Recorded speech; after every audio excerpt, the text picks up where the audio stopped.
Miss Minge has an affinity for kids. Teenagers feel comfortable drifting in and out of her house, confiding in her, treating her like a second mother. There was a kid, I'll call him Tim, she recalled. Although he really wasn't a kid, he used to call me Mama.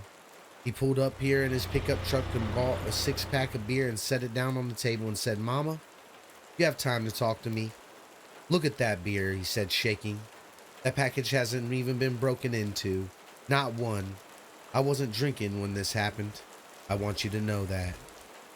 In that summer of 1973, he had gone down to Morningstar Road after work with a couple of friends, planning to sit along the creek with the 6-pack. Tim told her, "I walked to the back of the truck to get a beer, and one of the fellows said, 'Who's the lady?' Mama, she was as solid as you. She was wearing a high neck, long sleeve, long nightgown like you." The woman didn't say anything. She just went on wringing her hands and beckoning them. Her hair was hanging in a long plait down her back like she was ready for bed. Thinking that the woman was real, Tim told the apparition, "Well, all right, we'll help you." We started to follow her. We had to walk real quick to keep up with her. She came to a big tree and vanished. We made better time getting back to the truck, Tim reported.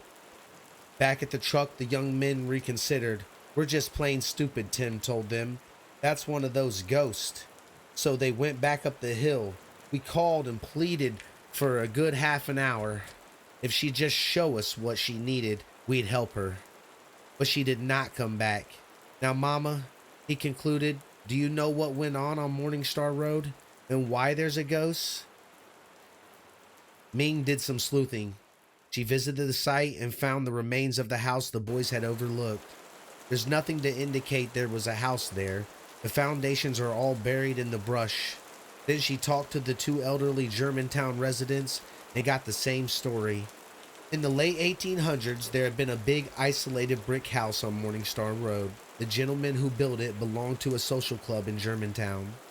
One summer evening, he went into town for a meeting, leaving his wife at home with their 4 children. She put them to bed, then went to the back of the house to do some chores. While she was there, a storm blew up. The windows were open, and then the wind blew a lace curtain over the kerosene lamp. It knocked over the lamp and set the front of the house on fire.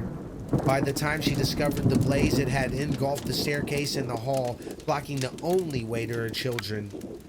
Crazed, she tried to beat her way through the flames with a quilt. Choking on the smoke and badly burned, she ran from the house to the road trying to find someone to help her. As the roof caved in with a roar, she began racing through the woods. As she ran screaming and saying, she rammed into the fork of a branch of a tree with such force that it snapped her neck. She died in the woods as her children died in the flaming house. Ming told this story to the 2 boys who had seen the woman. "Mama, did we help her?" asked Tim. "She vanished so quickly." Ming thinks they did, simply by their willingness to help. Perhaps their kindness was all it took to release the woman's frenzied spirit so she could be reunited with her children. The young men have gone back and often sat watching, but nobody has seen the ghost woman since.